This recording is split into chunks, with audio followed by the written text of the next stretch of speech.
Good evening, Europe. I'm Monica MAGGIONI. And I'm Conor McNally. Welcome to a Eurovision First. Thank you, everybody. Tonight we are live in more than 30 countries on TV, on the internet, and on radio. With us are the 5 main candidates to be president of the European Commission. It's their chance to tell 400 million voters why they should get Europe's biggest job. Why? Because your vote will help decide which of them becomes the next president of the European Commission. We are live from the European Parliament in Brussels. Tonight, you will play a key role in the debate by tweeting the issues that matter to you using the hashtag #TellEurope. Before we start, here are the rules for tonight. The candidates will have only 1 minute to reply to each question. They will have 3 opportunities to come back with 30 seconds of rebuttal. We ask the candidates to speak English to facilitate translation into 23 other languages. 3 of them has agreed to do so. The order in which the candidates speak was decided in a draw earlier today. But before we start with our debate, let me give the floor to Martin Schulz, President of the European Parliament, for a short remembrance of Jean-Luc Dehaene. Thank you very much. Ladies and gentlemen, today suddenly our colleague Jean-Luc Dehaene died. He was an outstanding member of the European Parliament and a long-serving Prime Minister of Belgium. His successor, Guy Verhofstadt, is with us here. And I would like to ask Guy to honor for a short moment his predecessor and this outstanding member of the Parliament. Guy. I want to open this debate by paying tribute, ladies and gentlemen, to a colleague of us, Jean-Luc Dehaene, who passed away today. And Jean-Claude Juncker and myself were his colleagues in the European Council. And I can tell you, he was a great European, a great statesman. He was also the vice president of the convention, together with Valéry Giscard d'Estaing and with Giuliano Amato. And that was also the way the Lisbon Treaty was born. It was somebody who was always using the truth and who was really saying things who were not always popular, but he had the courage to do so. So my request to you, all of you, is to dedicate this debate to him and to commemorate a great man and a great European. Thank you.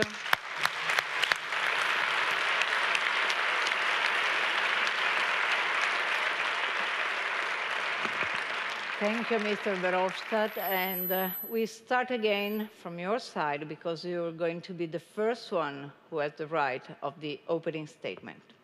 1 minute is yours. Well, thank you very much. Ladies and gentlemen, these are crucial elections. And I know every time when there are elections, politicians are saying that they are crucial. But this time, it's the truth. We are with our European continent, the European Union, on a crossroad. We need to make a very important choice, or the choice to go back to our old nation states, as some candidates are proposing, or to going forward in the sense of a more integrated Europe. And I think the choice is obvious. If you want to solve problems like climate change, like unemployment, like bad financial products coming from the other side of the ocean, we need European cooperation. We need a European Union who is stronger and who can defend his model against China, against India, against the US. Europe is a chance to regain sovereignty for our people and for our citizens. Thank you so much. We go to the other side of the row, and I give the floor to Alexis TSIPRAS. Είμαι ο Αλέξης Τσίπρας, είμαι υποψήφιος της Ευρωπαϊκής Αριστεράς και είμαι από την Ελλάδα. Τη χώρα που η Ευρωπαϊκή ηγεσία επέλεξε ως το πειραματόζωο της πιο σκληρής λιτότητας. τα αποτελέσματα της οποίας ειλικρινά εύχομαι να μην τα ζήσει κανένας άλλος λαός στην Ευρωπαϊκή Ήπειρο. Πράττω με λοιπόν της ευκαιρίας να απευθυνθώ στους άλλους υποψήφιους, ιδιαίτερα σε αυτούς που εκπροσωπούν τα κόμματα που υποστήριξαν αυτές τις πολιτικές. Και τους ρωτώ, ό,τι έγινε στην Ελλάδα είναι ιστορία επιτυχίας που πρέπει να επαναληφθεί ή είναι ιστορία κοινωνικής τραγωδίας που δεν πρέπει να επαναληφθεί πουθενά αλλού στην Ευρώπη. Καλούμε εμείς όλους τους πολίτες, είτε κατοικούν στο βορρά είτε στο νότο, να στηρίξουν τα κόμματα της αριστεράς για να σταματήσουμε την καταστροφική πολιτική της λιτότητας, να ξανακερδίσουμε τη δημοκρατία στην Ευρώπη, να ξαναβρούμε τις ιδρυτικές αξίες της Ευρώπης που είναι η αλληλεγγύη, η κοινωνική συνοχή και η δημοκρατία.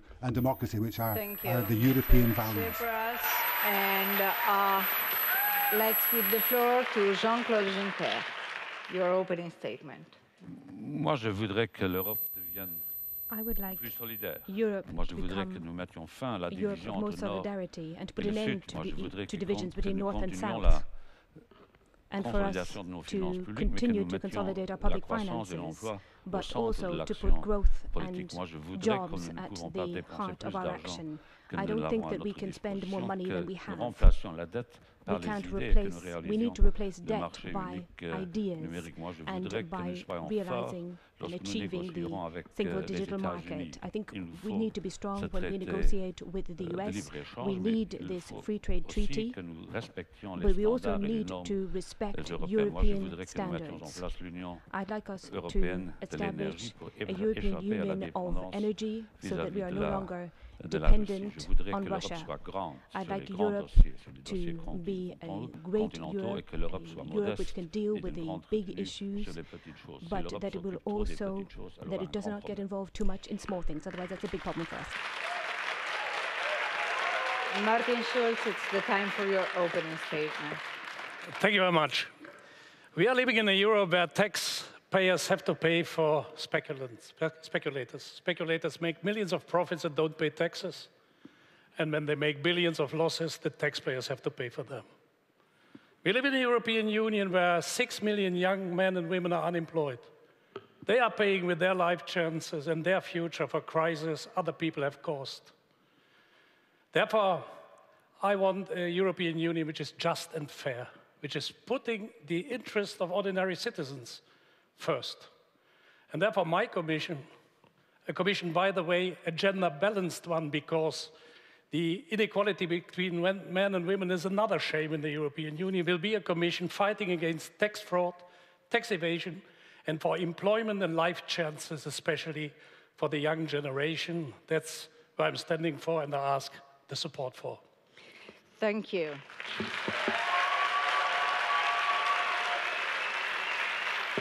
Mr. Keller, with you, we close the first tour of the opening statement. What I want to tell tonight to this audience here, but also to the people who are watching on television or over web stream, is that from 22nd to 25th of May, it's your choice. You decide what direction Europe will take. And we Greens and we offer an alternative Europe. I am fighting for Europe that cares about people, more than it cares about banks. A Europe where we revive the European dream of not letting anybody fall anymore, of caring for everybody. A social Europe, one of solidarity, and then one that is again at the forefront of fighting climate change, because this will also determine our future. I offer as Europe of solidarity, of democracy, and of the people. That's what I'm fighting for.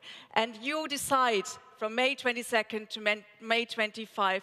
Here's our offer, and I really hope that you're going to be with us, that you're voting and also fighting on the streets for better, for new Europe. Thank you. And here I see Connor again, because I think you're going to explain us how you at home could be with us tonight through social media. Absolutely, Monica. So on the screen here, you can see our Tell Europe social media hub, where Eurovision editors are coordinating an international team of experts from public service radio and TV from across Europe. They're working hard right now engaging with people on the web. We have social media editors here tonight from Austria, France, Finland, Italy, Spain, and the UK. Many more are working with us online, including public service media from the Czech Republic, Germany, Ireland, Slovenia, and elsewhere. We're not only inviting citizens from all across the European Union to have their say, but we're watching and listening to you as well. I can tell you there's already a lot of activity. I'll bring you more details on that shortly, but already Europe's economy is a major talking point. Monica. Yes, and this is exactly why in our first group of questions we will start from economy. So again, the first one to speak will be KELLER, and the question is, more than 5 million young people are out of work. How would you, as Commission President, give them back their future? I think the question of youth unemployment is exactly that, what we need to put on the top of the agenda. And I, as a Commission President, would absolutely do so. Because we cannot have a European Union where all of a generation is being lost and where people lose their faith and their perspective in a better life in future. So youth unemployment is what we need to tackle. How are we going to do that? I think we can only create sustainable jobs for people in Europe if we create a greener economy, a more sustainable economy, because in the areas of renewable energy, of energy efficiency, but also in education and health, that's where the jobs lie that are going to be with us for 20 or for 50 years. And those jobs are also creating a real benefit for the society, but they also have to create good quality jobs for people. And very important, young people did not cause this crisis. We have to give them a much greater say in order to prevent future ones. Alexis, TSIPRAS, how are you going to address this issue? Αν συνεχίζουμε με τις καταστροφικές πολιτικές λιτότητας, δεν υπάρχει περίπτωση να αντιμετωπίσουμε το πρόβλημα της ανεργίας. Ας μην γελιόμαστε. Η ανεργία που παρουσιάζεται σήμερα στην Ευρώπη είναι δομική. Έχουν δώσει πάνω από 1,5 τρισεκατομμύριο ευρώ σε ρευστό και εγγυήσεις για να στηρίξουν τις χρεοκοπημένες τράπεζες. Και αποφάσισαν να δώσουν μόνο 6 δις για τους νέους άνεργους που υπερβαίνουν τα 7 εκατομμύρια για την επόμενη επταετία. Η λύση λοιπόν για την ανεργία είναι να προχωρήσουμε σε γενναίες αποφάσεις για την Ευρώπη, σε ένα ευρωπαϊκό New Deal, σε μια νέα συμφωνία για την ενίσχυση της απασχόλησης που θα περνάει μέσα από την ανάπτυξη. Αν συνεχίσουμε στις καταστροφικές πολιτικές της λιτότητας, δεν υπάρχει περίπτωση να αντιμετωπίσουμε το μεγάλο πρόβλημα σήμερα της Ευρώπης, που είναι η ανεργία, η κοινωνική περιθωριοποίηση και ιδίως η ανεργία των νέων ανθρώπων, που παίρνει εκρηκτικές διαστάσεις, ιδίως στον ευρωπαϊκό νότο. More than 5 million. So how are you going to work? 6 million young people, around 6 million young men and women, perhaps the best educated generation we ever had in our continent, are unemployed.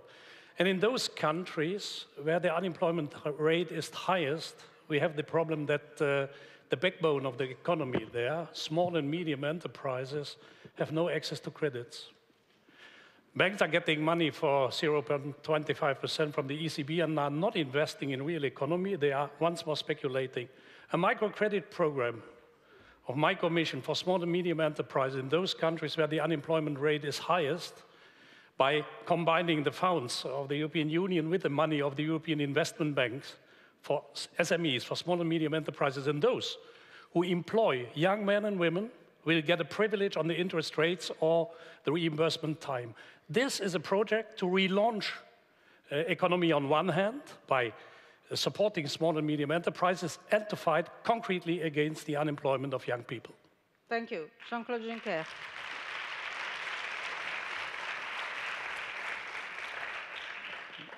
L'emploi présuppose la croissance. Il n'y a pas de croissance durable sans des finances publiques assainies et en équilibre. Donc il faut continuer la politique d'assainissement avec une rigueur responsable et sans des excès d'austérité. Comme nous n'avons pas d'argent, il faut traduire en réalité des idées. Le marché numérique européen nous permettra de créer 3 millions d'emplois, nous permettra de proposer aux jeunes des emplois d'avenir, des emplois stables, non pas précaires, mais solides. Il faut faire en sorte qu'en Europe, la mobilité des jeunes youth mobility has to become more easily accessible. Young people need to be able to study in several countries. I'd like to see young people able to move and grasp opportunities where they are. Here we are. Guy Verhofstadt, what's your vision on this? Well, what I have heard now are the old recipes that didn't work the last 5 years in Europe. So I think that instead of continuing conservative recipes or the socialist recipes where we are making more debt, we need a new approach. And the new approach, in my opinion, is to go back to the initial idea of Jacques Delors when he launched the internal market. To use an intelligent socialist, Martin. You are not always intelligent, but he was intelligent, that's true. And I have to tell you...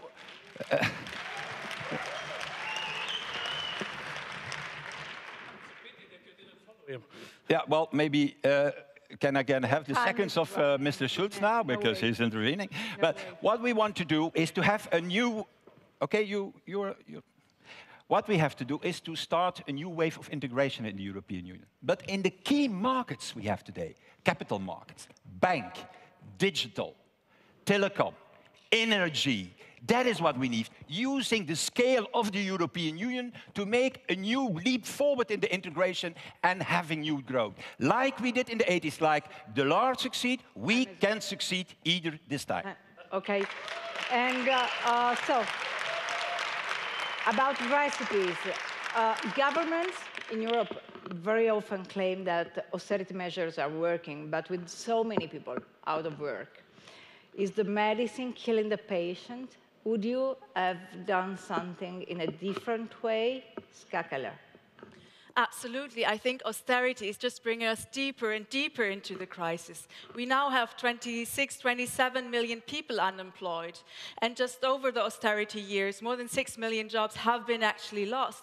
So it's very clear that the recipe of austerity has not worked. It has just worsened the situation. We have to overcome that. Instead of austerity, we have to invest into the economy, but into a greener economy, because we need to create sustainable jobs, jobs that will still be there in a couple of decades, and jobs that give good quality life for people. And that, I really believe, can only happen if we invest, for example, in renewable energy, in energy efficiency, and education and health. Unfortunately, we missed the chance in the last multi-annual financial framework, the long-term budget of the European Union, where we've been proposing more green investments, but unfortunately we didn't find support from the Conservatives and the Social Democratic group, because I think this would be the right way forward. Investment is the key word, not austerity. And what's your position, Alexis TSIPRAS? Πρώτα απ' όλα, επιτρέψτε μου να πω ότι οι ιδέες που εκφράζει ο Γκί νομίζει ότι είναι καινούργιες, αλλά είναι πολύ παλιές. Είναι αυτές που μας οδήγησαν στην κρίση. Είναι αυτές που έφτιαξαν την κρίση του 1929. Είναι αυτές που οδήγησαν τη χρηματοπιστωτική φούσκα στις ΗΠΑ. Και είναι οι ιδέες αυτές που μέσα από τη διαχείριση της κρίσης έχουν θέσει την Ευρώπη σε ένα πολύ μεγάλο κίνδυνο. Αν θέλουμε να βγούμε από την κρίση, πρέπει να επενδύσουμε στην ανάπτυξη και στην κοινωνική συνοχή. Πρέπει να σταματήσουμε τη λιτότητα, να τονώσουμε την εργοζήτηση και κυρίως πρέπει να σταματήσουμε αυτή την παράνοια του χρέους στην Ευρώπη. Να πάμε σε μια ευρωπαϊκή διάσκεψη για το χρέος και να βρούμε μια λύση ανάλογη με αυτή που δόθηκε για τη Γερμανία το 1953, σε μια μοναδική στιγμή αλληλεγγύης στην Ευρώπη, όπου διαγράφει ένα μεγάλο μέρος του χρέους, δόθηκε μορατόριο για τον προμηθευτή υπόλοιπου και ρήτρα ανάπτυξης. Αν δεν αντιμετωπίσουμε το πρόβλημα του χρέους με λογική, τότε δεν θα μπορέσουμε να υπερβούμε την κρίση και θα είμαστε διαρκώς μέσα στην ίδια κατάσταση. Otherwise, we're going to end up with depression and recession. Martin Schulz. I would have done things absolutely differently. The combination between budgetary discipline on one hand, which is unavoidable and necessary, and strategic investment in growth and employment, that was the better way. We have only unilaterally cut in public budgets with the message you must only cut and immediately the trust of investors you will get back. Visibly, it didn't happen. What we have to never discussed is the fight against tax evasion and tax fraud. 1 billion euro every year the member states lose by tax fraud and tax evasion. So not to cut on one hand, but to fight against tax fraud and tax evasion. That would be my way, because we can't only speak about cut, we must also speak about the revenue side of the public budgets and about growth. Investments in the digital agenda, investments in the grids for energy supply are important. And the last seconds I give back to Guy Verhofstadt because I interrupted. Thank you, Martin. Very fair of yours. So let's move to Jean-Claude Juncker. Being 5 years back, would you do the same? C'est une question facile et difficile. Well, that is an easy and difficult question at the same time. Everyone is speaking as if they were hearing of these problems for the first time today. The Liberals, the Socialists and the Christian Democrats were the ones who managed the crisis. Obviously, we need to stand back and look at the management of it now, but the Socialists and the Liberals and the Christian Democrats were working together on it. Of course, investment is necessary. Why does Europe not invest enough? Well, because our budgets don't allow us to do that. And our budgets don't allow us to do that because we have built up debt and deficits. Those who do that need to do preventing future forward-looking investments to take place. We have to put public finances in order first. Thank you. And Guy Verhofstadt, 1 minute yes, or 5. I want also to react to those saying that, that it's not necessary to have fiscal discipline. You need fiscal discipline. Otherwise, you cannot have growth on the midterm and the long term. There is proof of that in all parts of the world. But next to that, and that is true, and that has been forgotten the last 5 years, you need a new strategy of growth.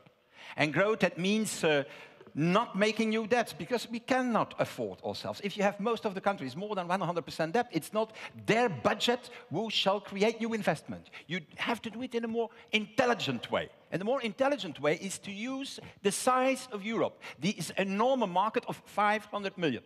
Let me give you one example, digital. We have already discussed about digital. If in America, Apple wants to start with a new product, they go to the 4 main operators, they have a deal, and they start immediately to spread a new product. If we have to do it, we need, in 28 different countries, 100 operators to do it. And that's the reason why they have Google, Facebook, Twitter, Apple, Microsoft, what are all American companies, and we need still to do that. Your time is over, even with the 5 seconds that, you use them, but I've seen, by the way, I've seen KELLER asking for a rebuttal, so. Yes, I'm using my first blue card, my first joker in this, because Mr. Juncker and Mr. Verhofstadt have been bringing up the issue of the debt is the problem. But if we look at Spain, Spain had a budget surplus before the banking crisis. It was the debt of the banks that were actually put on the shoulders of the taxpayers, on the shoulders of the state budget. So I think we rather have to go in there. We have to stop speculation. We have to make sure that banks rescue themselves rather than us telling taxpayers to have to rescue the banks rather than states rescuing the banks. That, I think, is the big flaw on this crisis. These were maybe your 30 my 30 seconds. You go and use your joker as well. Go ahead. Now, simply to say that I agree with KELLER, but we did something on the European level the last years. We made the banking union. For the first time with the banking union, it shall be banks themselves, based on their risk profile, who shall contribute to the fund, so to recapitalize banks, and not longer taxpayers. It's a good example, and Mr. Barnier is there in the meeting room, and I want to say, fantastic what you did on financial regulation. Fantastic what you did on the banking union, because it's not longer taxpayers who shall pay the bill today. Well, the capital requirements are actually great success. Very good exchange, and let me tell you that we're exactly in the middle of our next question, so you're going to have the chance to stay on this, because in the social media these days, there's a lot about this. But before we switch to the next question, Alexis, TSIPRAS. No, someone is telling me something which is definitely wrong. Σε ποιο θέμα θέλετε να απαντήσουν? Κάνετε ερώτηση? What subject? Have you asked me a question yet? I don't think so. I mean, you reacted to the same question all over till now, I think. So I think we move to the next question and then we decide what to do. Δεν σήκωσα το τζόκερ μου, ίσως μπερδευτήκατε. Κρατάω για μετά, έχει πολύ δρόμο ακόμα αυτό το debate. Because there's plenty more to say on these okay, subjects. so let me tell you something. These days we are a lot in the social networks, and what we've just seen is that banks and these kind of things are in the middle of the discussion in social networks. So a lot of people blame banks for the crisis. In your Europe, would bank be more tightly regulated? So it was, again, you. Yes, a very clear yes from my side. We do need to regulate banks more clearly. And what you have just said about the banking union, successes like that, banks have to stock up more money in order to rescue themselves. That's a green success. And we also say that we need to have financial markets regulation, for example, in separating retail from investment banks. So it's not the money, you know, it's not the earnings of the grandmother or the grandfather who get lost in global speculation. That, I think, is very important. We need to regulate financial markets much closer. And by the way, it's not 1 billion euros that get lost every year through tax evasions. It's 1 trillion euros every year, approximately 8% of the European wealth. There, I really think we have to do something. We cannot tell people we're going to cut their salary when we're not stopping tax evasion and if we're not capping the bonuses of bankers like we have proposed, and we have succeeded to do so as Greens in the European Parliament. Alexis Tsipras, about the banks, it's yours. Έχω μείνει άναυδος, Μόνικα, διότι ο VERHOFSTADT πριν από λίγο υπερασπίστηκε bail-in προγράμματα στην Ευρώπη. Μετά τα bail-out προγράμματα που φορτώσανε στους φορολογούμενους, ιδιαίτερα του Ευρωπαϊκού Νότου, δεκάδες δισεκατομμύρια ευρώ, τα οποία θα αποπληρώνουν τα παιδιά μας και τα εγγόνια μας. Τώρα, η νέα λογική είναι να πάμε και σε λύσεις που θα φορτώνουν, δηλαδή θα δίνουν το βάρος στους ανθρώπους που έχουν τις καταθέσεις τους μέσα στις τράπεζες. Νομίζω ότι αυτή είναι μια καταστροφική λογική για την Ευρώπη. Και θα ήθελα να ρωτήσω αν αυτή τη λογική τη συμμερίζεται. I just wondered, does Mr. Juncker and Mr. Schulz support that logic? We take a different view. We think there must be an overall approach to the debt problem so that the banks can be put onto a sound basis, a healthy basis, which will mean that they can reduce the so-called red debt, which they currently have to pay back. Otherwise, we're going to be piling debts upon more debts. Thank you. Martin Schulz, here we are with the bank issue. The banking union is a first step. We have to break this spiral of banking debts and state debts. Some of our member countries were very stable in their budgets and in their sovereign debt until the banking crisis arrived. We saw this disaster in Ireland, saw the disaster in Spain. And therefore, to regulate banks in the banking union is what we achieved now, first steps. They must put under more control, and especially risk and responsibility has to bring back to one hand. What happened in the past was the banks took the risks and the taxpayers the responsibilities. And therefore, to put the banks in front of their responsibility and to force them to take their responsibility for the disaster they created in Europe is the next step. The European Parliament and the European Commission has to undertake. And what was missing is that Michel Barnier in the Commission was sufficiently supported to go further than he could go, and therefore my Commission will control the banks much severe than it happened. Definitely too long, Jean-Claude Juncker. No, for my second. Moi, je voudrais que nous ne passions pas notre temps à discuter de l'Europe telle qu'elle fut. Elle a changé, puisque grâce à Michel Barnier et à la Commission, nous avons su, dans le secteur bancaire, réorganiser les choses. Les banques, désormais, sont responsables. Nous avons sauvé des banques, mais nous ne les avons pas sauvées pour les beaux yeux not for the sake of the bankers. I don't care about that. We're trying to protect savers and small and medium-sized enterprises who need access to credit. We did this because the real economy would have collapsed if the financial system had collapsed. And I don't accept us saying that we've only applied austerity policies. That's not right. In the beginning of the crisis, 2008, 2009, we invested 70 to 80 billion euros to protect a wobbly economy, and we have really practiced Keynesian policies right from the beginning of the crisis. We didn't make the same mistakes as in the 1930s. Let's not make these false comparisons.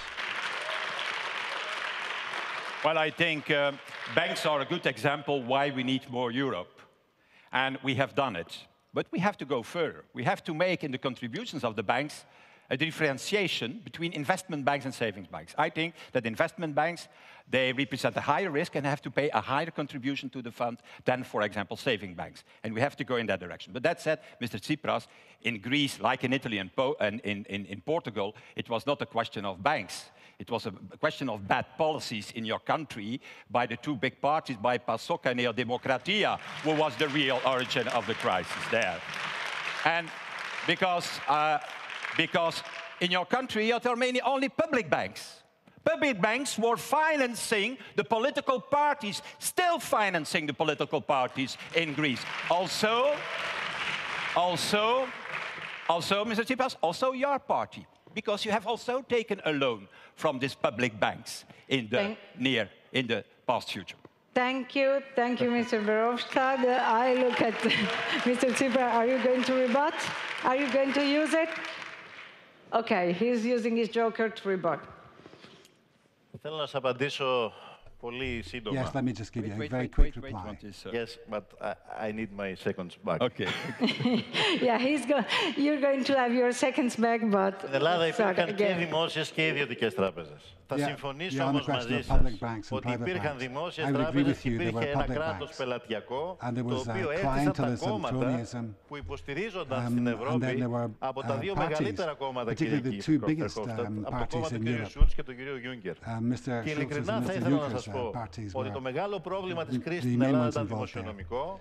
Όμως στην πορεία αποδείχθηκε ότι το φάρμακο έκανε τον ασθενή χειρότερα από την ίδια η ασθένεια. Στην Ιρλανδία λοιπόν δεν ήταν δημοσιονομικό το πρόβλημα, ήταν τραπεζικό. Γιατί είχαμε αυτή. Και πείτε μου ειλικρινά, η ερώτηση είναι σε όλους. Τα προγράμματα που ήταν επιτυχή ή αποτυχημένα. Was the overall diagnosis, was it successful or failure? No, so it's done. So I'm sorry. I got no answer on the 6 million loan of Mr. Tsipras' party. Mr. Juncker, you're going to use your rebut. Je voudrais ajouter, puisque nous parlons de la Grèce, given that we are talking about Greece, that for years I worked day and night, and more often at night than during the day, to avoid Greece having to leave the euro area. I did everything because I love Greece and I love the Greek people. I did everything to ensure that Greece could stay in the euro area and so that the financial markets would not continue to speculate against Greece. I will accept many reproaches, but I will never accept that reproach that we did not show sufficient solidarity towards Greece. We did everything to ensure that Greece could remain in the Eurozone, as it should. And I'm going to ask the public not to waste too much time, but let's say for a second in this idea that many Europeans are disillusioned. So please use your next minute to explain to those who think that it's time to leave EU, why should they stay in? First is KELLER again, because this was the draw this morning. What I would tell people who are thinking about maybe EU is not such a good thing, and actually I wouldn't tell them, I would first listen. Because that's what I do a lot of times, and then people tell me that they actually have a lot of expectation into the European Union.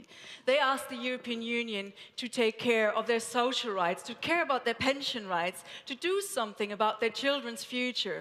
And I think that's exactly what we have to deliver. I think mistrust in EU institutions, that is sure the mistrust of like Commission, of Council not having delivered. but there is still a lot of belief in this European dream of working together, of achieving a better life all together. And I think that is really the thing we have to strive for. We need more Europe to get out of the crisis in the right ways. We need the right policies in Europe in order to make it a better life and a better Europe for all of us. That's the message I want to give to all those people who maybe feel disillusioned. Take this Europe, make it yours, make it a better Europe. Alexis TSIPRAS, what's your message? Η άνοδος του ευρωσκεπτικισμού στην Ευρώπη είναι ένα φαινόμενο που έχει αιτίες και υπαίτιους. Και οι υπέτειοι είναι αυτοί που κυβερνούν την Ευρώπη. Είναι οι τρεις πολιτικές οικογένειες που υπερασπίζονται ότι δεν υπάρχει άλλος δρόμος πέρα από τη λιτότητα. Τη λιτότητα που κάνει την Ευρώπη αποκρουστική στους πολίτες και ιδιαίτερα στους νέους ανθρώπους. Αυτή είναι η υπέτειοι για την άνοδο του ευρωσκεπτικισμού. Και σήμερα σε αυτούς τους ανθρώπους που σκέφτονται κριτικά για την Ευρώπη, εμείς πρέπει να τους δώσουμε μια εναλλακτική. Give them an alternative, and the alternative is not for Europe to be disbanded. We've got to save it and also change its nature. The Europe is only going to be attractive to young people. It's only going to be attractive for working people. If it simply is equated with pain and hardship and suffering. On the contrary, it's got to be different. We've got to address the real danger. We've got to provide a vision by having a different policy, an alternative to austerity. Why it's not time to leave? I don't know if citizens who are looking and listening to our debate are convinced that we need more Europe. I think they wait and they are waiting for another Europe. A Europe which is putting their interest first, on the first place of the action of the European institutions. We are discussing here in Brussels also tonight about trillions or billions, 50 billion, 20 billion, 100 billion. We are discussing about who is responsible for what in the past.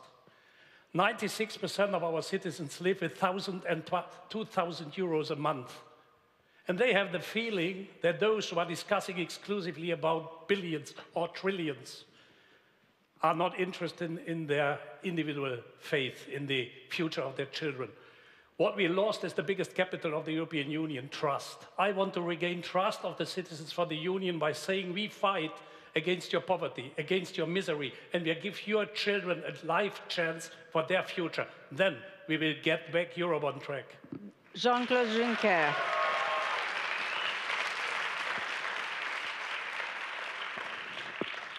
Il est vrai que nous parlons trop de milliards. True that we talk about billions too much, but we spend too many billions that we don't have.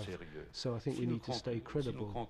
If we conclude a free trade agreement with the United States, each de plus. Je suis pour un salaire social minimum partout en Grèce, partout en Europe. Je voudrais que ceux qui travaillent puissent vivre du revenu de leur travail. Je suis pour la mise en place d'un socle de droits sociaux minimaux pour les travailleurs. Si nous perdons l'adhésion des travailleurs d'Europe au projet européen, le projet européen connaîtra de grandes difficultés. Citizens of Europe, then Europe will lose credibility. I think that we have to tell the truth, and certainly in the south of Europe, where many people want to get rid of the euro. And we have to tell them, first, it should be a disaster for all the economies in Europe, for all the economies, and in the north and in the south, if we go back to national currencies. And the second thing is, you have to ask yourself the question, who shall pay the bill if we return to the drachma in Greece, to the lira in Italy, to the peseta in Spain? Who shall pay the bill of that? We shall have, again, the competitive devaluations of the past. You remember Italy, every 2-3 years, making a devaluation to be competitive with their economy. Well, who is paying the bill of a devaluation? The ordinary people, the ordinary citizens, because they shall lose a part of their purchasing power. And also pensioners, who shall lose a part of their savings. That is the reality. So we have to tell to the ordinary citizens, going back to national currencies is mainly against your personal interest and is not a solution for our problems. Ska Keller asked for a rebuttal, so let's listen to her rebuttal before. I'm going to use my second joker to address Mr. Juncker, because you have mentioned the transatlantic trade agreement with the US, which I think is precisely one of those things why people lose that trust in the European Union, because the Commission is negotiating secret trade deals behind closed doors. No. We have people, citizens, who are peacefully demonstrating today on the streets of Brussels against this trade agreement. And what happens? They're all getting arrested. This is not the European Union that I want. I don't want to have trade deals like this. Trade deals should be of benefit for the people here as well as in our partner countries. And trade deals like this make us lose trust in the European Union, unfortunately. Thank you. So, shall we stop here by now? Because I see Connor again. So what's going on in the social media right now? Well, Monica, let me tell you, you're certainly keeping our social media team very busy tonight. In the middle of that round, you're tweeting at a rate of over 1,000 tweets every minute. We can take a look now at what we're calling the Twitter Pulse. This lets us visualize just how much you're tweeting. Right now, that's at around 701 tweets every minute. A total there of 58,000 for today. So let me take you through some of those. Actually, before we do that, let's take a look at the word cloud, because that helps us visualize what subjects you're talking about. As we speak, our technology is plucking the keywords from any tweet that is using the Tell Europe hashtag or mentioning any of our 5 candidates. The bigger the word you see up there on the screen, the more tweets there are containing that word. So right now, you're talking about the debate, you're talking about Roma, you're talking about Romani resistance. So let me bring you some of the tweets. During the last round, a lot of people talking about the economy, obviously. Each candidate has promised to grow the economy, but will this growth be sustainable? Should Europe be managed like a big corporation? Another one. How do the candidates plan on strengthening European foreign security? So let's leave those there. Another topic which is coming up and again and again is the European Union's relationship with other countries, regions, and non-member states. So keep those tweets and comments coming in at hashtag #TellEurope. Monica. So let's start exactly from there, and let's move together on the world scene. So we've seen these days violence in Ukraine, and Russia claims that the country is on the brink of a civil war. Where is European Union? We start with VERHOFSTADT, this new tour. Well, I received yesterday a letter of Garry Kasparov, the world-famous chess player, about this. And in fact, a letter to all of us, where he's saying to you, Mr. Verhofstadt, and all the candidates for the EU presidency, and to all the leaders of Europe, what will your union be worth if it fails in this crisis with Ukraine and Russia? If Ukraine is not safe, Europe is not safe, he's saying. Putin and other dictators will prove that aggression is rewarded, and the many fragile democracies in the world will understand they are on their own. You must not fail this test. Well, I think that Garry Kasparov is right. We are too weak to Russia and mainly to Putin. And what we need to do is to put together very serious, credible, personal sanctions against the people around Putin. That's the only language that he shall understand. Alexis TSIPRAS, what's your position on Ukraine? Η Ευρώπη δυστυχώς πειραματίζεται ξανά με τα υλικά του ψυχρού πολέμου. Και αυτό είναι ένα μεγάλο ψωγύρισμα. Ανοίγεται μια μεγάλη πληγή στην καρδιά της Ευρώπης. Και εμείς πιστεύουμε ότι αυτή η πληγή δεν μπορεί να κλείσει. Ούτε με απειλές, ούτε με κυρώσεις. Χρειάζεται διάλογος και διπλωματία. Χρειάζεται πρώτα απ' όλα να μην αποδεχθούμε την άνοδο των νεοναζί σε μια ευρωπαϊκή κυβέρνηση και να μην αναγνωρίσουμε μια κυβέρνηση στην Ουκρανία με τους νεοναζί στην εξουσία. Αυτό είναι στίγμα για τον ευρωπαϊκό πολιτισμό. Χρειάζεται να δώσουμε τη δυνατότητα στον Ουκρανικό λαό να είναι ο μόνος κυρίαρχος που θα αποφασίσει για το μέλλον του μέσα από τις προβλεπόμενες συνταγματικές διαδικασίες. Και χρειάζεται να απαιτήσουμε το διάλογο στα πλαίσια του ΟΑΣΕ, να απαιτήσουμε να φύγουν όλες, να μην υπάρξει στρατιωτική παρέμβαση ούτε από το ΝΑΤΟ ούτε από την πλευρά της Ρωσίας, προκειμένου να δώσουμε μια ευκαιρία στην ειρήνη. give peace a chance. Thank you. KELLER. It's very clear. All efforts need to be made in order to achieve a peaceful solution. And for that, we need to have dialogue, strengthened dialogue. We need a lot of dialogue.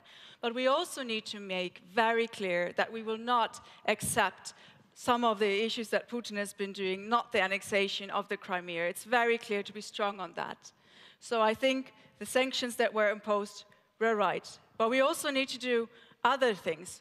For example, we should talk about the arms that are currently still being exported by European Union member states to Russia.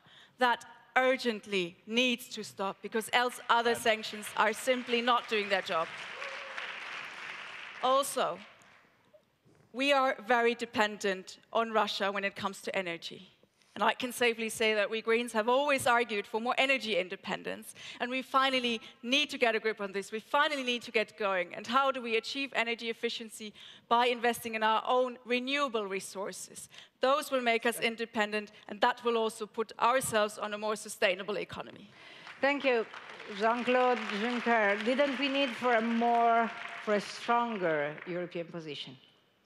Nous avons dit non à M. Poutine. Son no comportement est strictement inacceptable. Nous avons imposé des sanctions qui ne vont pas suffisamment loin. Nous devons augmenter l'intensité des sanctions contre la Russie si la Russie ne change pas de comportement. Les sanctions doivent d'abord frapper les flux financiers entre la Russie et les centres financiers européens. Mais nous ne voulons pas faire la guerre. L'Europe est un soft power, en franglais. Nous avons connu suffisamment de guerres. Il y a suffisamment de cimetières militaires en Europe. Nous devons dialoguer avec la Russie, mais nous devons, au nom des valeurs européennes, dire non à M. Poutine. Son comportement est strictement inacceptable. European standards. His conduct is completely unacceptable. Thank you, Jean-Claude Juncker. Martin Schulz.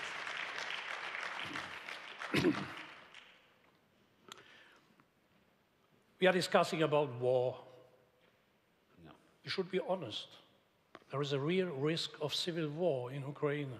And your question was the role of the European Union. Absolutely. The European Union is not a military power. And whatever we can do to avoid military confrontation, which is not a theoretical question, which is really possible, we should do. Therefore, we need a combined strategy. On one hand, I'm absolutely in favor, by the way, also to support our Central and Eastern member states, that in case of necessity, tough sanction should be decided and realized. But until then, we need, on the other hand, another strategy, the strategy the foreign affairs ministers of the European Union tried to achieve with the second Geneva round. And the most important point is to achieve that on the 25th of May, presidential elections are possible, because a new elected president could be an interlocutor also for the government of Russia. Thank you. And let's move to another subject, because in EU there are many in some states, there are independent movements. I think of Scotland, I think of Catalonia, and some others. If they become independent, should they get automatically the EU membership, according to you? Let's start again with Mr. Verhofstadt. In my opinion, and then we are talking especially, I come from Barcelona, I was there yesterday. I think that the European Union has not to involve in that. It's a question of Spain and the Catalans, in my opinion, and certainly not in the negative way intervening, as we have seen Mr. Barroso and other leaders of the PPE the last weeks. Let's decide them, Spain and the Catalans. It's not a question for the European Union to intervene in such a question. And I think it's also necessary to take into account what people think, because we cannot build up a European Union in which the voice of the citizens is not counting in such important question. And in any way, we have to play a positive role in the dialogue between Spain and the Catalans, not a negative one, as we have seen by this leader of the Commission, Mr. Barroso, the last weeks and the last months. Thank you. Alexis, which is your position on this issue? Η ευρωπαϊκή αριστερά σέβεται το δικαίωμα της αυτοδιάθεσης των λαών. Ωστόσο, πιστεύουμε ότι οι εθνικισμοί, οι συγκρούσεις, οι εντάσεις ανάμεσα στους λαούς και στα έθνη δεν μπορούν να οδηγήσουν ποτέ δεν μπορούν να οδηγήσουν σε κάποιο θετικό αποτέλεσμα. Δεν πιστεύουμε ότι πρέπει να προκρίνουμε την αλλαγή συνόρων σήμερα στην Ευρώπη. Πρέπει να σεβαστούμε το δικαίωμα των λαών να κρίνουν αυτοί το μέλλον τους, ταυτόχρονα να σεβαστούμε το διεθνές δίκαιο. Πιστεύουμε, για παράδειγμα, ότι θα μπορούσε στην περίπτωση της Καταλωνίας ή της Ισπανίας να υπάρξει μια πιο ενισχυμένη αυτονομία μέσα στα πλαίσια μιας ομοσπονδιακής κοινότητας. Θα μπορούσε, για παράδειγμα, να γίνει κάτι παρόμοιο και με την υπόθεση της Ουκρανίας. Η Ουκρανία πρέπει να είναι γέφυρα ανάμεσα στη Ρωσία και την Ευρώπη. Όχι πεδίο διχασμού. Με κυρίαρχο τον Ουκρανικό λαό και αν το θελήσει, γιατί όχι, με μια ομοσπονδιακή δομή που θα βοηθάει στην ειρήνη και τη συμφιλίωση. For me, the right of people to decide about their future is very important. So I think also the people in Scotland and in Catalonia should have the right to decide about their future and about the future of their state. And if I was Commission President, then I would very much welcome both those, if in case they would decide to become independent, I would welcome them as well in the European Union. So there was just a little technical detail here. And let's go to Jean-Claude Juncker. Moi, je crois qu'il serait sage que nous n'intervenions pas dans ce débat. C'est un problème qui relève de la compétence du Royaume-Uni et du Royaume d'Espagne. Moi, je suis en faveur du principe qu'il faudra toujours et à chaque fois respecter les constitutions nationales. Les national constitutions must be respected. Pour le reste, nous devrions nous taire. Everything else goes, we should keep our silence. Martin Schulz, or you want to use your... We are not a federal state. The European Union is not a federal state. We are a union of sovereign countries, and there is no blueprint for us because the countries decide on the basis of their national constitutions differently. As the colleague Keller mentioned, in Scotland there will be a referendum in the autumn. In other countries, a kind of referendum is not foreseen. Therefore, for the European Union, it's not possible to answer to the question in one way. If, for example, Scotland will vote for independence and sovereignty and become a sovereign country, then we have a procedure to join the European Union. But in other countries, this is completely different. So we see what happens in Great Britain with the Scottish referendum, but this is not possible to transfer to other countries. Therefore, we have no blueprint, and we have to accept what happens in the frame of national constitutions. Thank you very much. Let me move to a very different subject, because today in Italy we've seen very disturbing pictures about what happened off coast of Lampedusa. So let me just ask you all as candidates, if you considered the immigration an issue that should address to member states or to the European Union? Yeah, not member states, because member states are now responsible. We need a common immigration policy, but not what we have now. We need a legal, economic migration policy, the fastest in the Union. Australia has that, Canada has that, United States of America has that, and we don't have. And the consequence of it is that we have more and more illegal migration because we don't have a legal migration policy. And the second consequences of it is that we have more and more human trafficking. Human trafficking inside all borders. So we need a common policy on that level. And secondly, we need also on refugees, asylum, to have not this competition between member states, but one system, and also fair agreements between the different member states. Look what's happening in Syria. What have we done for refugees coming from Syria? They are all going to Turkey, to Jordan, and only a few thousands have been met in Europe. And I find it a scandal if you look to the tragedy happening in Syria. Alexis TSIPRAS, immigration issue. Πρώτα απ' όλα θέλω να σας πω ότι είναι οξύμορο, παράξενο να θέλουμε να αντιμετωπίσουμε ένα παγκόσμιο πρόβλημα όπως αυτό των μεταναστευτικών ροών τη στιγμή που τα κράτη της Ευρωπαϊκής Ένωσης χρηματοδοτούν ή συμμετέχουν σε πολεμικές επιχειρήσεις στη Λιβύη, σε άλλες περιοχές του πλανήτη, εκεί όπου δημιουργούνται εστίες μετανάστευσης, διότι αυτοί οι άνθρωποι στο Αφγανιστάν δεν έχουν άλλη προοπτική από το να we are not able to give any kind of prospect for them, and of course they're going to be attracted to Europe. It's not simply a matter of repression. It's unacceptable for, if we are politicians and humanitarian, to allow the Mediterranean to turn into a graveyard. And we need to have a proper asylum program. We've got to put money into that to support economies and also have a fair sharing of the burden. Because this is a burden on us.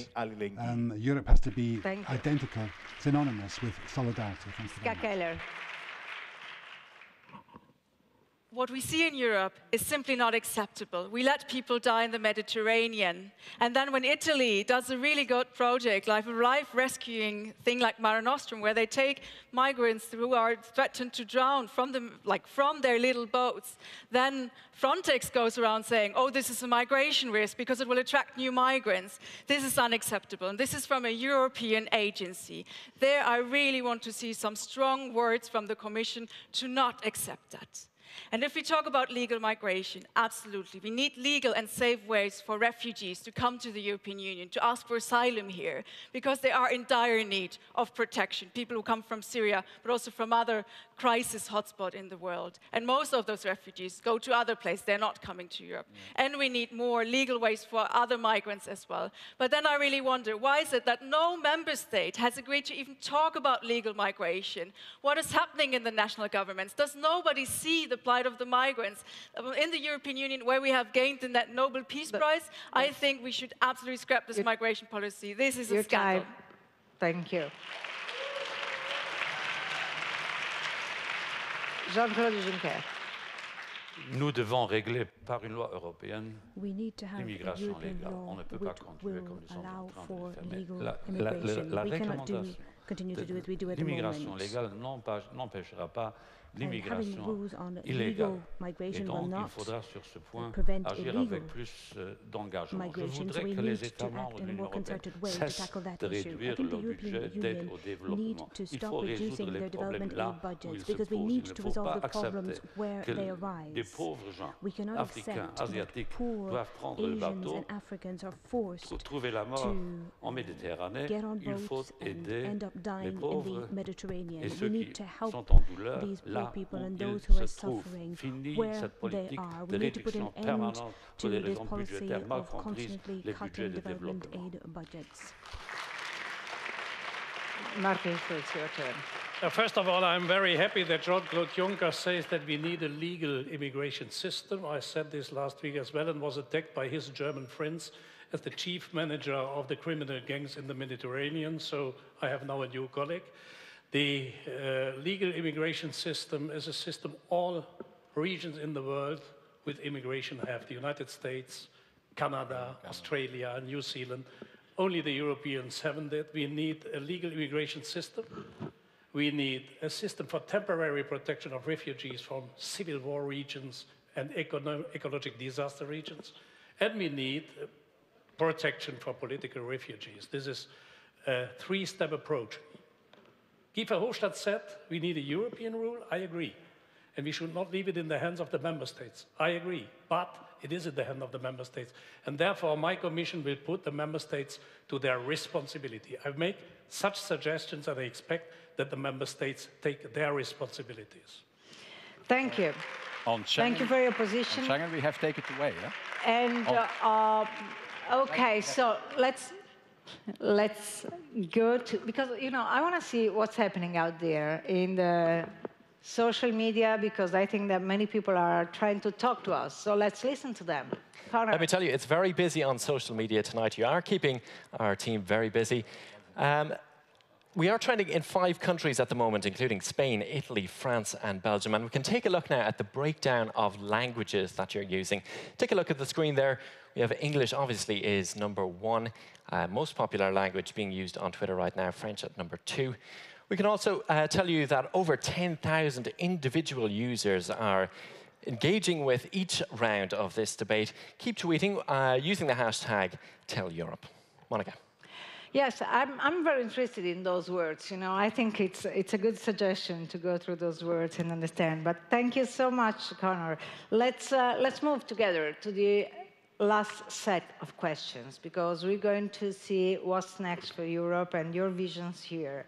So for this new set of questions, the first one to answer will be Ska KELLER. And let me ask you, what are your personal views about religious symbols in the EU? Should there be crucifixes in public buildings?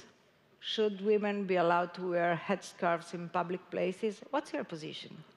Religious symbols. Symbols.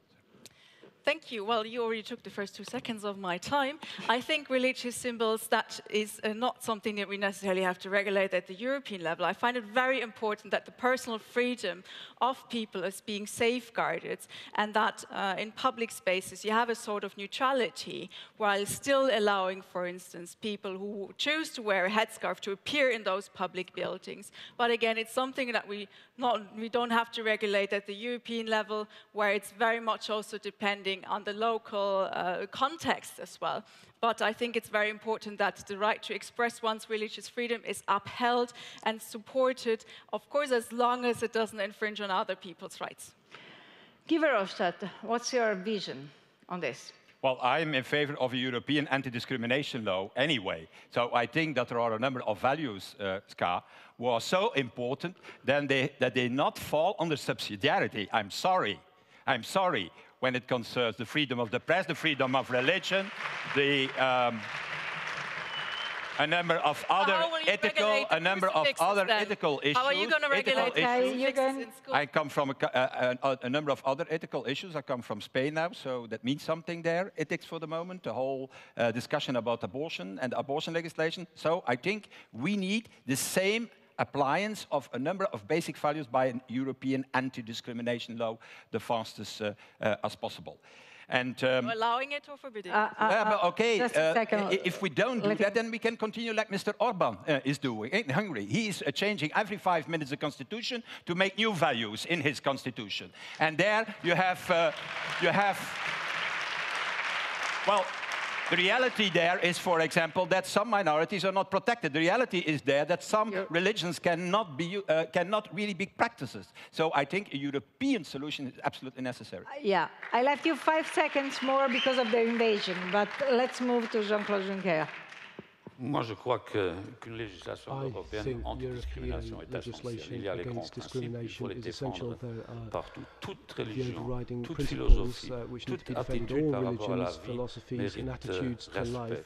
Mais je ne crois pas que l'Union européenne doive s'immiscer dans la façon dont s'expriment les religions, les philosophies, les attitudes par rapport à la vie.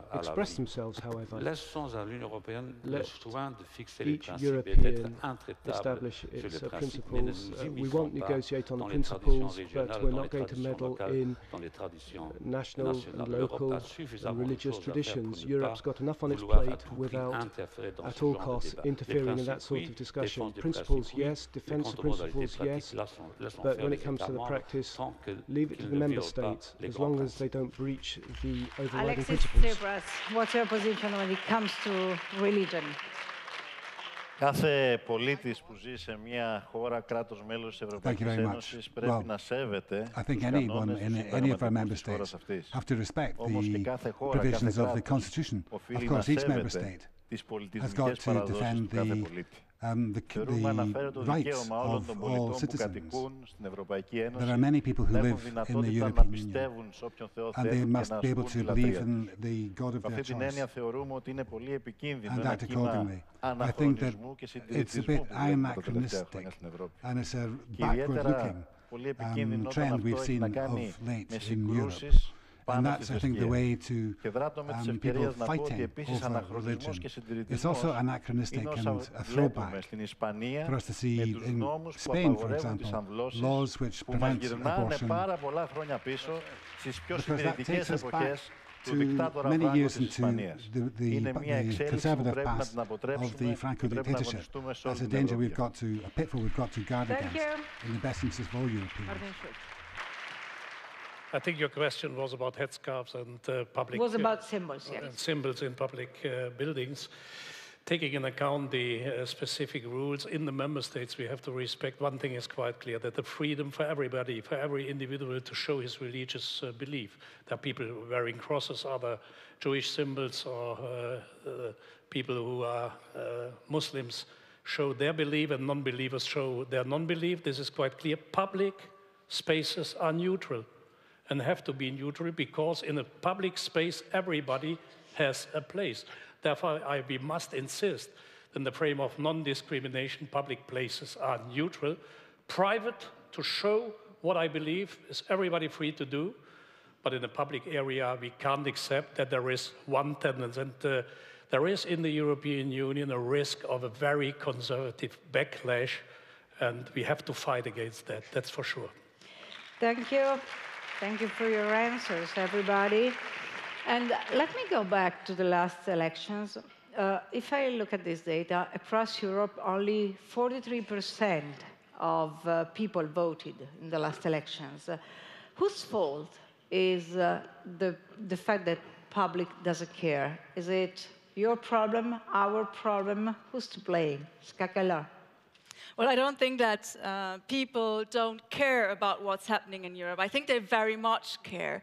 But apparently there's a widespread feeling that this will not be, changes will not be affected. They will not be done by going to vote. And that, I think, is a problem, that we see a mistrust in the institutions like the European Parliament. And I think there we really have to step in. We have to make clear that we can change things in the European Union, that we have ideas. And I've been proposing what we Greens want to do for the economy, for young people, how we want to strengthen democracy, giving people and citizens more of a voice. And we need to indeed strengthen this European democracy, and by that I don't just mean about carrying people to vote. Democracy is much more. It's about making people's voices heard all the time, not just every 5 years. But we also have to talk about issues. We have to debate every day about what is the best solution for Europe, this direction and this direction. And I think on this topical level, where people will say they're very interested in that, and I think we have to go out for 22nd to 25th of May and all advertise that you choose which direction you will go. It's time to go to Mr. VERHOFSTADT. Well, what we need is politicians who are defending Europe. Until now, we have always defended Europe with the same good argument of peace, but we need to give other arguments to the younger generation. And that is that we can create jobs, that we can fix the economy, and that also on the European level we can safeguard a number of values that are impossible to safeguard on the national level. Let me give you the example of the civil liberties and privacy. We need the fastest as possible, after NSA, after Snowden, a data protection regulation in Europe to protect the private life and the private data of our citizens, and certainly of the younger generations. And more than that,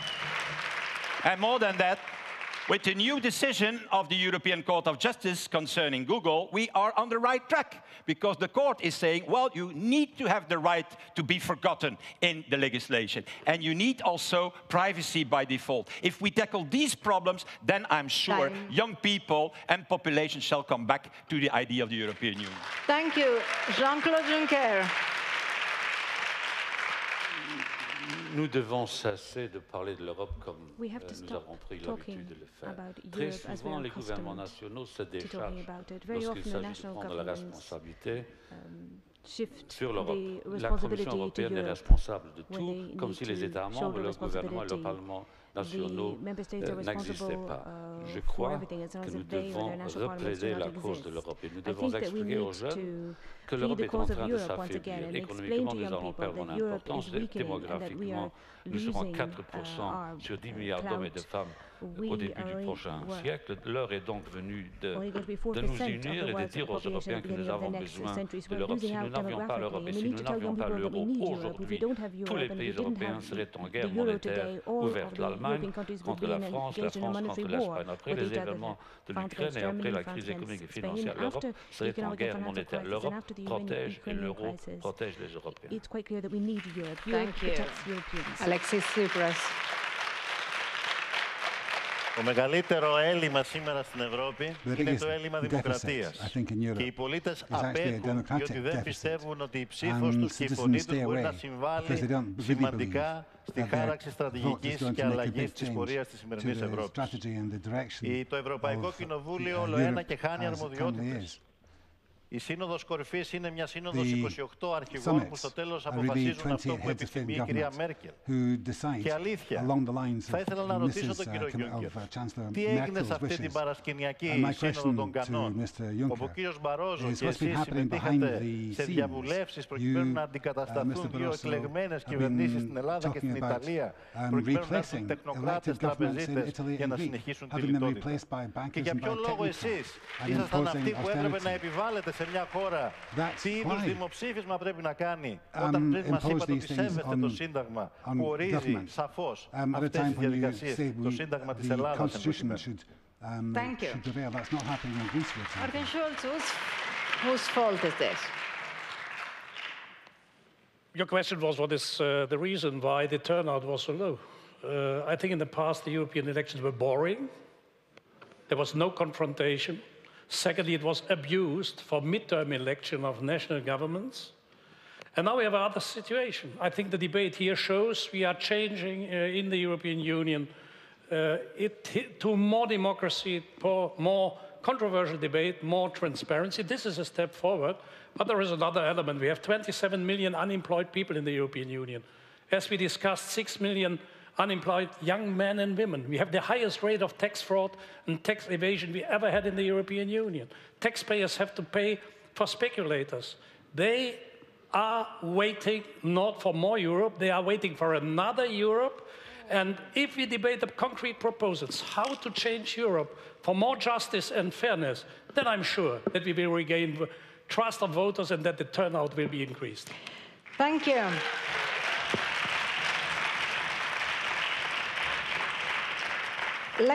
Let's speak about corruption.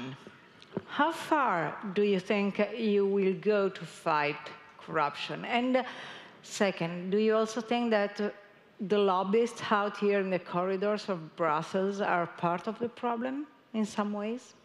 Skakala. Oh, absolutely. They're a big part of the problem because I think we have too many lobbyists going around these corridors, but not just these, also the corridors of the Commission that are highly paid, that are sent by the one or the other interest group who spent millions on those lobbyists. And what we're missing out on is the lobbyists, is the voices of the citizens.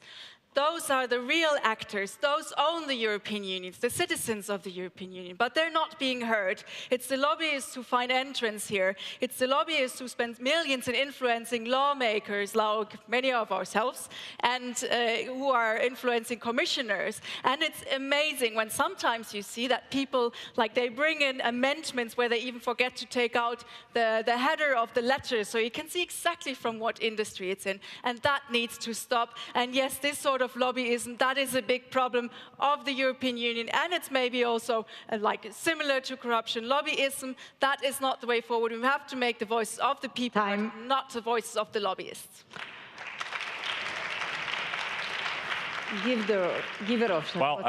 You cannot forbid that there are lobbyists. The problem is that from time to time, like we have seen the case the last years in this Commission, there is corruption coming from that. That is the problem. And that we have certainly to fight against and to make new rules. And we have made new rules in the last Parliament to strengthen, in fact, the fight against corruption, against lobbyists. And mainly it's about, who is representing you? What is the guy, the women representing do, and what are the ethics of these politicians who are coming to this parliament? But next to the lobbyism and to corruption, I think the main problem for the moment in the Commission, when KELLER is talking about the Commission, is a lack of leadership and independence from nation states today, mainly from Paris and Berlin. The actual leadership of the Commission is always first phoning to Paris and Berlin, no, the opposite, to Berlin and Paris before acting. And that is for me the main problem today, that we have again a leadership and not longer a secretary of the council. Time, thank you. So while we go to Jean-Claude Juncker, I do remind you that you have few jokers that you can use if you want over this question. So Jean-Claude Juncker. I can take yours. Il est évident que nous devons mieux encadrer les activités des lobbyistes. Il est évident que nous devons lutter de tous les moyens possibles contre la corruption et dans nos États nationaux et au niveau de l'Europe. Mais vous ne pouvez pas interdire aux groupes d'intérêt de faire valoir leurs intérêts, mais que tout député, que tout commissaire publie la liste de ses entretiens et de ses contacts pour que les citoyens savent à qui ils ont affaire et à qui a affaire celui qu'ils ont élu, et que les citoyens aillent voter. Qu'ils se transforment en lobbyistes de la démocratie, qu'ils aillent voter entre le 22 et le 25, au lieu de courir le risque que des lobbyistes puissent influencer des membres peu démocratiques d'extrême droite et populistes. Allez voter si vous voulez combattre les lobbyistes.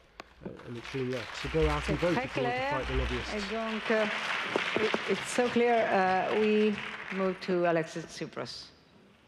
Το φαινόμενο της διαφθοράς είναι δομικό στην Ευρώπη, ιδιαίτερα θα έλεγα στον Ευρωπαϊκό Νότο, πρέπει να το παραδεχτούμε αυτό. Και η καταπολέμηση της διαφθοράς δεν είναι μόνο υπόθεση των κρατών μελών, είναι και υπόθεση της Ευρωπαϊκής Ένωσης εν συνόλο. Πιστεύουμε ότι πρέπει να υπάρξει μια ευρωπαϊκή νομοθεσία αποτελεσματική για τη διαφάνεια και την καταπολέμηση της διαφθοράς. Πιστεύουμε επίσης ότι πρέπει να υπάρξει μια αποτελεσματική νομοθεσία για την καταπολέμηση της φοροδιαφυγής, των ενδομιλικών συναλλαγών, των offshore εταιριών, που είναι και αυτά φαινόμενα διαφθοράς και φαινόμενα οικονομικού εγκλήματος.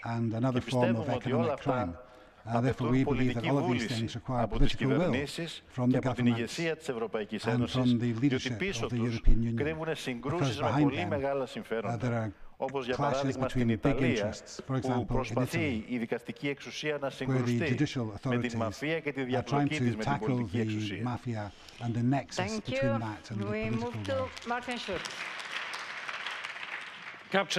Corruption is a European phenomenon, he is right, and we have to fight against it. It's quite clear that places like the Commission or the European Parliament are the target of lobbying and also of corruption.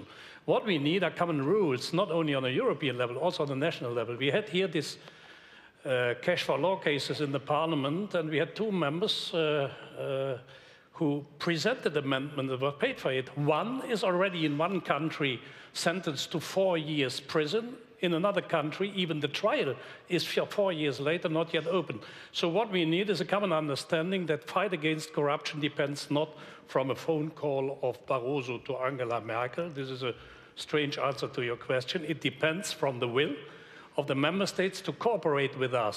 And I think the Commission should reflect that it is in our strategy of initiatives and lawmaking always very early published what we want to do, and then we deliver the whole strategy to the lobbyists.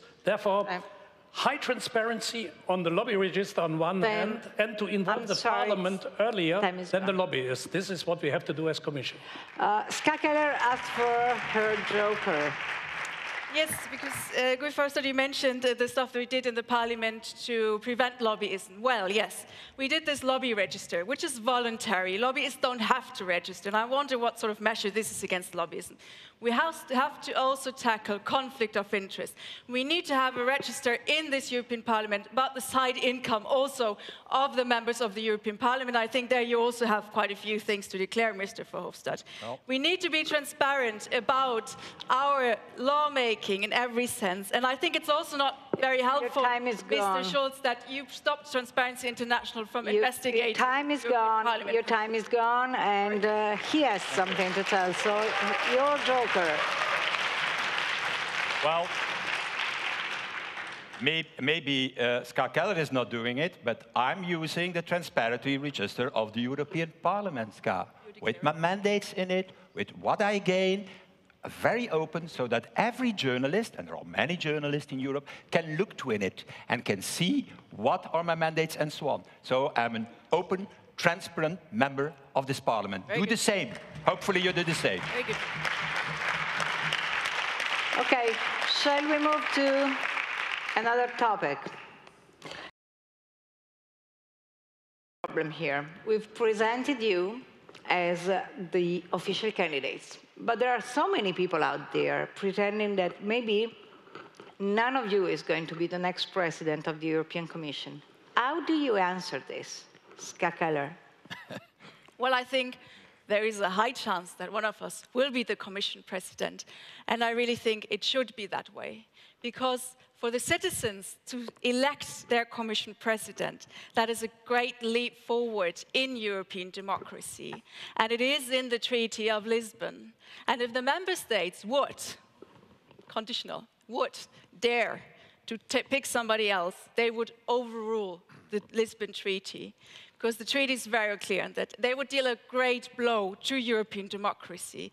So I think they should respect the voice of the citizens. Else, next 5 years, they can't tell anybody why they didn't go to vote. They can't complain about the voter turnout, because this is really what matters. We wanted to make it more democratic. We wanted to put faces on the campaign. We wanted to make the campaigns more European. So here's what we got. Here's where we are. And it's up to the member state to respect the European law. VERHOFSTADT.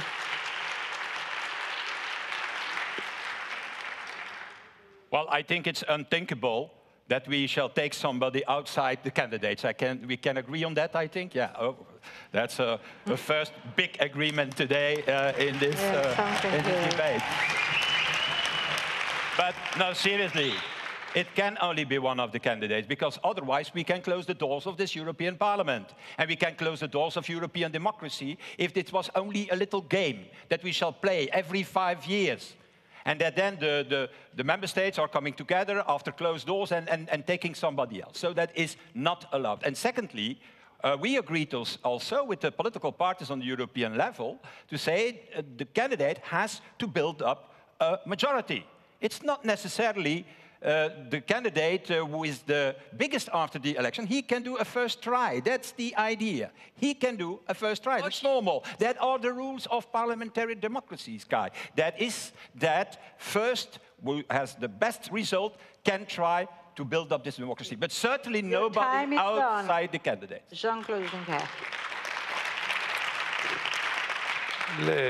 Les 28 premiers ministres et les 28 gouvernements ont signé le traité de Lisbonne. Les parlements ont ratifié. Ce traité prévoit que le Conseil européen doit respecter, après les avoir pris en considération, les résultats des élections au Parlement européen. Si le Conseil européen, si certains membres du Conseil européen ne le feront pas, ce sera un déni de démocratie, la négation de la démocratie. Il est évident qu'en 2019, si on ne respecte pas les résultats des élections européennes, plus personne n'ira voter parce qu'on aura expliqué aux citoyens que les premiers ministres et que les chefs d'État sont importants et que les citoyens ne comptent pas. Je voudrais que la voix et que les voix des citoyens comptent plus en Europe. Alexis, TSIPRAS. Ένα θετικό βήμα προς την εκδημοκρατικοποίηση της Ευρώπης έγινε και αυτό φαίνεται να αμφισβητείται. Μετά να μην παραξενευόμαστε ορισμένοι που οι πολίτες γυρνάνε την πλάτη, απέχουν, αυξάνεται ο ευρωσκεπτικισμός. Εμένα όμως δεν με παραξενεύει το γεγονός ότι κάποιοι φωνακτά σκέφτονται όπως η κυρία Μέρκελ ότι μπορεί να μην είναι κανένας από εμάς ο επόμενος πρόεδρος και ότι αδίκως σήμερα μαζευτήκαμε εδώ. Όταν θέλουν να προχωρήσουν σε τέτοιες καταστροφικές για τους λαούς πολιτικές επιλογές, πολιτικές που διχάζουν την Ευρώπη, τότε είναι δεδομένο ότι φοβούνται τη δημοκρατία, διότι φοβούνται την αντίδραση των λαών. Και έθεσα μια σειρά από ερωτήματα και στους άλλους υποψήφιους και για το αν πέτυχαν τα προγράμματα και για το τι έγινε στις Κάννες, κύριε Juncker, δεν απαντήσατε. Μπορώ να σας δώσω, αν θέλετε, τα τζόκερ μου για να απαντήσετε. Όμως το ερώτημα είναι ένα. Είτε η Ευρώπη θα προχωρήσει μπροστά με περισσότερη δημοκρατία, είτε το όραμα της Ενωμένης Ευρώπης δυστυχώς θα διαδυθεί και δυστυχώς για όλους μας. Martin Schulz, we need your position here. Interesting question, and every day I'm obliged to answer 20 times to the question. I'm afraid so. No, absolutely clear. I think the heads of states and governments are free to do what they want to do behind closed doors, but this is finished, that the President of the European Commission is the result of a backroom deal. This is finished. One of the candidates here, she or he, will be the next President of the European Commission. And if they really would dare to nominate another one, the answer is quite clear. He gets no majority in the European Parliament, quite easy, because no member of the European Parliament will vote for him. Therefore, I think... And there is one interesting thing, one interesting element. No single head of state or government expressed that view until today. Only Angela Merkel said there is no automatism. Yeah, that's true. Also in Germany, there's no automatism in the constitution that she is always chancellor. She has also to build a coalition. But yeah, I didn't use a joker, so I take this. You get your joker. Okay. I use this 5 seconds to tell you the next President of the European Commission is standing here, and you are just speaking with him. Wow. I think many of them will use the joker in this case, but no, we shall not use the joker. It shall be the citizens who use the joker. Yeah, okay. So let's move after to the very last question. Yeah, let's move to the very last question. The citizens shall use because you're going to have 30 seconds each, because we're going very close to the conclusion. It's gone here. So the final question is about vision. So tell us why the citizens should vote for you. KELLER, 30 seconds. My offer to you, citizens of Europe, people living in Europe, to be more precise, is that I will focus to make Europe deliver on jobs, on social protection, and on climate change. That we will revive the European dream of caring for everybody, creating a Europe of the people living in there. Let us reclaim Europe. Let's do that until 25th of May, but also afterwards. That is my offer to you. Give VERHOFSTADT.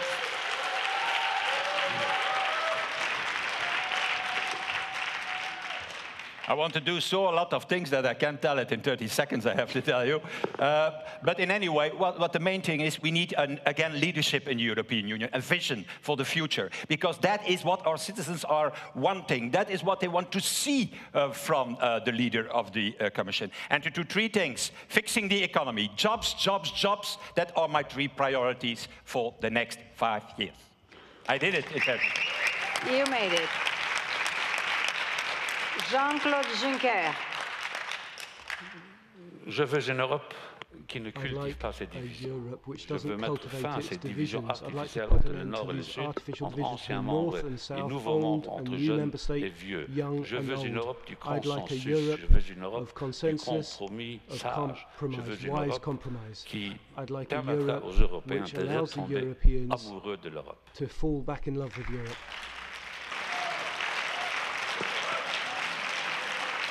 Alexis, TSIPRAS. Θα χρησιμοποιήσω, I will use my jokers also. Okay. Πρώτα απ' όλα θέλουμε μια Ευρώπη που θα ανήκει στους λαούς της, μια Ευρώπη των λαών. Πράγμα που σημαίνει ότι θα ενισχύσουμε τη δημοκρατία και τη συμμετοχή. Το Κοινοβούλιο θα παίρνει τις σημαντικές αποφάσεις και οι πολίτες θα αποφασίζουν για τα κρίσιμα ζητήματα με δημοψηφίσματα. Όχι πια σε κλειστές πόρτες αποφάσεις. Όχι πια αποδιέτηση της λαϊκής βούλησης και της λαϊκής κυριαρχίας.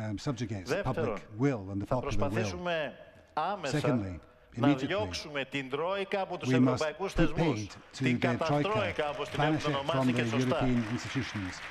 Τρίτον, θα προχωρήσουμε σε μια διαδικασία ευρωπαϊκής διάσκεψης για μια βιώσιμη λύση για το χρέος, ώστε να βγούμε από την κρίση, με αλληλεγγύη, με κοινωνική συνοχή και με δημοκρατία.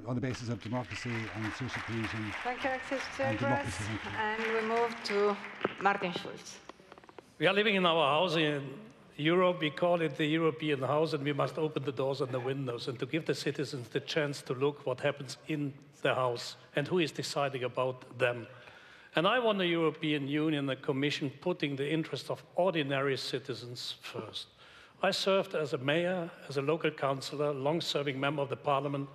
I know that people are suffering in Europe, and I want to change Europe into a better life for everybody, especially with the chance for the young generation to get a better future in the European Union. Thank you very much. But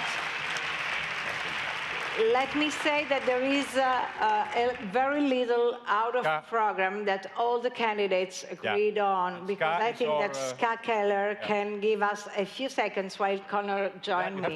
So just a second. KELLER. We've been debating Europe today, but we shouldn't forget that people elsewhere are suffering, that they're suffering from poverty and hardship and war and persecution.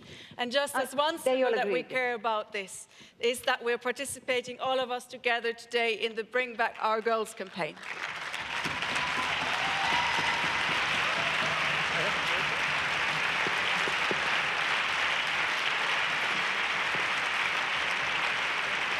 Thank you.